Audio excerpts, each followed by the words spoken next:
Saquemos el tema que hemos aparcado al principio, de tu vida en la naturaleza. ¿Cómo es tu vida ahora, Francis? ¿Cómo diseñas tu rutina diaria? Sí. ¿Y cuáles son tus prioridades a nivel, incluso ya no solo de salud, de tu vida, de cómo planteas el trabajo, cómo planteas tu propósito de vida? ¿Cómo es tu vida ahora mismo?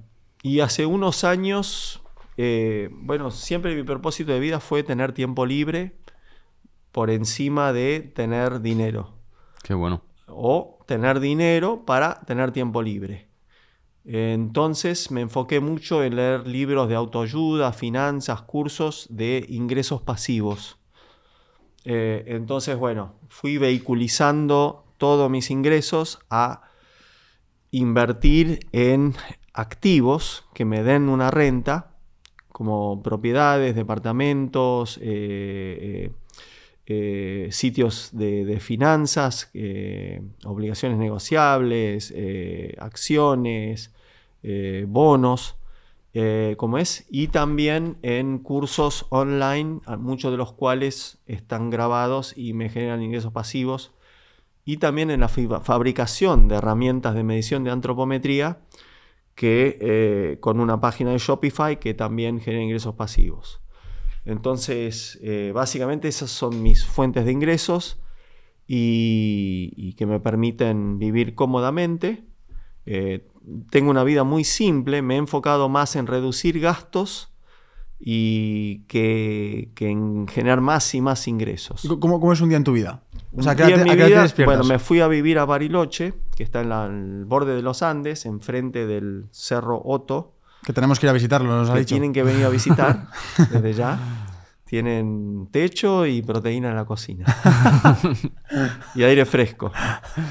Eso se los garantizo. Y entonces vivo ahí, me despierto a eso de las 9. ¿Con alarma o sin alarma? Sin alarma, porque me duermo tarde. Mi ciclo natural es dormir tarde, me despierto en el medio de la noche.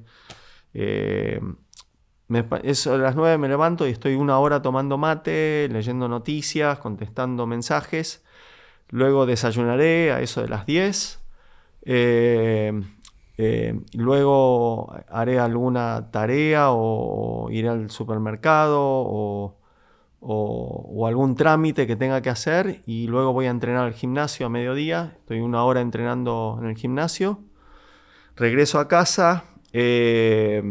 Me preparo el almuerzo, son las 2 de la tarde, almuerzo, luego una siesta de 20 minutos, por ejemplo. Me levanto y luego hago una caminata durante la semana, 6 kilómetros, los fines de semana 12 kilómetros. Madre mía. Ahí en las montañas. Regreso, hacemos una merienda, tratamos de llegar a 30, 40 gramos de proteína. Luego me meto un poco en redes sociales. Y después preparo la cena a eso de las 9 de la noche. Y después haré, si no estoy con amigos, o un poco de vida social. Hace 4 meses me separé, si no estaba en vida de pareja. Y después, o leo un libro o veo alguna serie de Netflix. Y ya descansas. Listo. ¿Tuviste alguna época de tu vida donde el estrés podía perjudicar a tu salud? Sí, varias. ¿Cómo lo gestionaste? Cuando tenía consultorio, a veces eran tantos pacientes por día y tanto estrés, y me hacía mal prohibirle los placeres a todo el mundo para que bajen de peso. Me cargaba de energía negativa. Y a veces me salteaba comidas porque no había tiempo y quería corresponder. Y me acuerdo una vez, después de una jornada de trabajo, me invitaron a un restaurante, un amigo con 2 chicas, y estaba en el restaurante y me desmayé del estrés. Madre mía. Sí. Y ahí dije, basta, esto no está bien. No está bien, y ahí decidí hacer cambios y empecé a dejar el tema de las consultas y convertirlo en cursos donde yo podía dar una clase de 2 horas a 20 personas en vez de atender 20 personas durante todo un día. Claro. Entonces fui haciendo la transferencia, digamos. Es que y buscando la manera de que, sea redituable, ¿no? De eso no hemos hablado, pero en tu caso no comías por culpa del estrés, pero hay casos que es al revés. Por culpa del estrés, por la emoción, comen muchísimo. Tú en consulta, ¿cómo viste que afectaban las emociones a la manera de comer? Bueno, lo que he visto y la documentación científica indica que el 40% de las personas ante una situación de estrés o ansiedad come menos porque se le inhibe el apetito y el 60% se le estimula el apetito y come más. Claro. Entonces depende en cuál de los dos campos cae uno. Yo caigo en el de no comer. Hace 2 años tuve un episodio de estrés y bajé 10 kilos en 2 meses. Madre mía. Sí, y me forzaba a comer y a tomar batidos de proteína para mantenerme. Pero era una situación de angustia muy grande. Y entonces, y hay otras personas que les hace comer más el estrés. Entonces, influye muchísimo y hay un gran autor que se llama Stefan Guyenet que ha estudiado muchísimo todo el tema de los neurotransmisores que están afectados por la comida del aparato digestivo y que afectan el apetito y la manera de comer. Es muy interesante todo lo que él ha estudiado sobre ese tema, ¿no? Es fascinante ese tema y complicado. ¿A partir de qué porcentaje? Bueno, mejor reformular la pregunta. A partir del bajar del 6%, 7% de grasa, ¿cómo es la vida en esos extremos que has visto de decir, yo qué sé, qué sucede en los hombres, qué sucede en las mujeres cuando bajas, por ejemplo, un 10% de grasa? Yéndonos al extremo, como si fuera esto una pregunta al ChatGPT de ¿qué le pasaría a una persona si tuviera un 2% de grasa? ¿O es posible tener un 0% de grasa, por ejemplo? Bueno, ahí hay un problema con los métodos de medición. Hay el tradicional método de medición, del cual evolucionaron muchos de los métodos actuales, era el pesaje hidrostático, el pesaje bajo agua, que supone una densidad de la masa magra fija de 1,1 gramo por centímetro cúbico y de la grasa de 0,9. Entonces, según el grado de flotabilidad o de desplazamiento de agua al sumergirse, se calculaba la densidad de alguien y esa densidad se convertía en porcentaje graso. Ok. Eso lo hizo, ¿cómo es? ¿Cómo se llama este marino? Capitán de Marina de Estados Unidos. Me lo olvido. No importa. Ya me voy a acordar.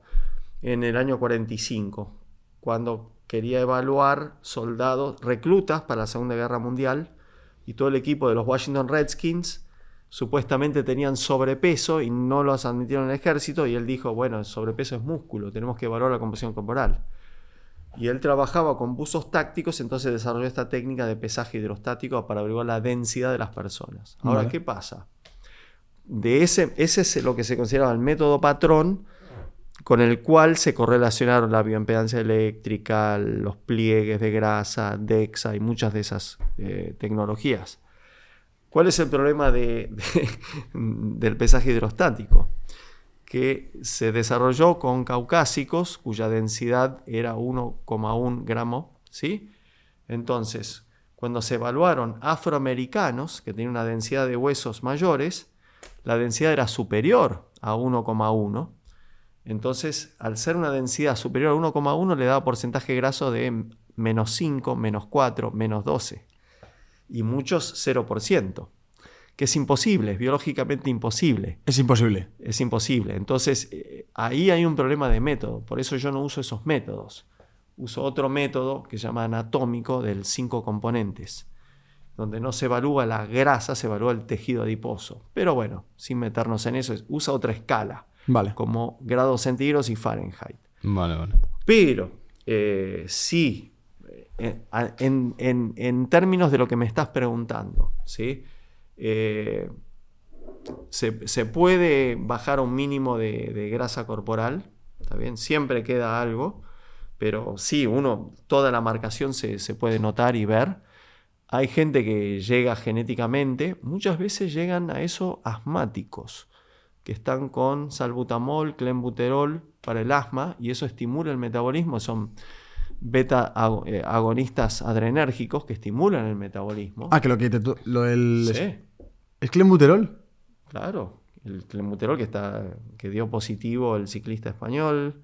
Bueno, claro, si el clenbuterol es típico para definir en los culturistas. Y O sea, sí. el asmático te Pero consume sin darse cuenta. Claro. Alberto Contador fue, ¿verdad? Sí, sí. Y también 12 miembros del equipo de Alemania de fútbol juvenil en México, porque la carne de México, las vacas les dan clenbuterol a las vacas. Claro, para producir más músculo y menos grasa. Pero esos músculos de esas vacas salían como llenos de agua, ¿no? Eran como agua esos músculos, ¿o no? No. Es músculo. Músculo con su 72% de agua, 22% de proteínas. Pero, ¿qué hace, por ejemplo, el clenbuterol? Le aumenta el rinde muscular, carne, y le reduce la grasa.